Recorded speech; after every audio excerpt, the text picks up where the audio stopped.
जय श्री हरि। आप सभी भक्तों का स्वागत है इस विशेष आध्यात्मिक प्रस्तुति में, जहां हम जानेंगे योगिनी एकादशी की पौराणिक कथा, उसका महत्व और उससे जुड़ा चमत्कारी इतिहास। यह केवल एक व्रत नहीं, यह जीवन बदल देने वाला एक अनुभव है। तो आइए इस अद्भुत यात्रा की शुरुआत करते हैं। अब आइए सुनते हैं योगिनी एकादशी की चमत्कारी पौराणिक कथा, जो न केवल भक्तों को भगवान से जोड़ती है, बल्कि जीवन का गहरा संदेश भी देती है। योगिनी एकादशी का संक्षिप्त परिचय। हिंदू धर्म में एकादशी तिथि का विशेष महत्व है। हर महीने दो एकादशी आती हैं, शुक्ल पक्ष और कृष्ण पक्ष में। योगिनी एकादशी आषाढ़ माह के कृष्ण पक्ष की एकादशी है और इसे भगवान विष्णु की आराधना के लिए सबसे उत्तम माना जाता है। स्कंद पुराण में इसका विस्तार से वर्णन है और कहा गया है कि योगिनी एकादशी का व्रत करने से व्यक्ति जन्मों जन्मों के पापों से मुक्त हो जाता है। यह व्रत उन लोगों के लिए विशेष फलदायी है जो रोग, गरीबी, मानसिक कष्ट या जीवन की असफलताओं से परेशान हैं। हेममाली की कहानी। बहुत समय पहले अलकापुरी में कुबेर नामक राजा राज्य करता था। वह भगवान शिव का परम भक्त था और प्रतिदिन शिवजी की पूजा में अनेक प्रकार के फूल अर्पित करता था। उसके फूलों का प्रबंध एक माली करता था। उसका नाम था हेममाली। वह शिवजी की सेवा में लगा रहता और प्रतिदिन सुंदर पुष्प लाकर कुबेर को देता। हेममाली की पत्नी का नाम था विशालाक्षी।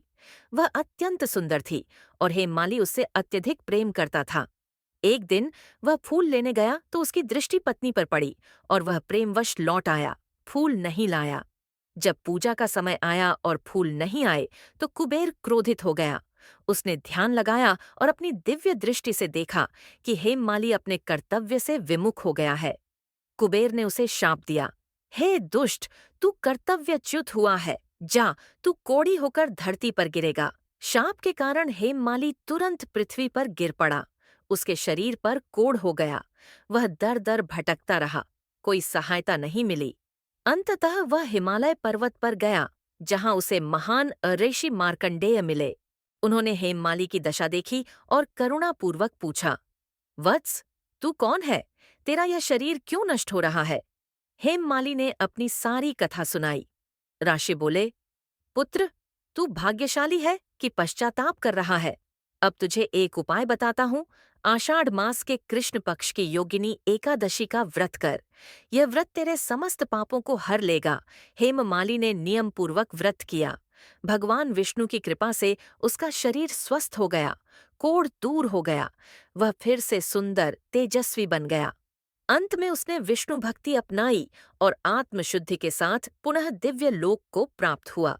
कथा से मिलने वाले संदेश। यह कथा केवल कहानी नहीं है, यह चेतावनी भी है। ये बताती है कि कर्तव्य से च्युत होना हमें पतन की ओर ले जाता है। वासना, मोह और आलस्य हमारे जीवन को नष्ट कर सकते हैं, लेकिन पश्चाताप, भक्ति और व्रत हमें फिर से पुनः निर्माण की शक्ति देते हैं। योगिनी एकादशी हमें बताती है कि अगर हम गिर भी जाएं, तो भी उठ सकते हैं, बशर्ते हमारे भीतर श्रद्धा हो, तप हो और भगवान की भक्ति हो। व्रत की विधि इस प्रकार है। दशमी तिथि को सात्विक भोजन लें और मन में व्रत का संकल्प करें। एकादशी के दिन ब्रह्म मुहूर्त में उठकर स्नान करें। भगवान विष्णु की प्रतिमा या तस्वीर को गंगा जल से शुद्ध करें।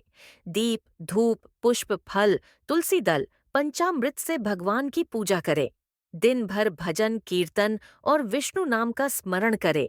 द्वादशी के दिन पारणा करें और ब्राह्मण भोजन कराएं।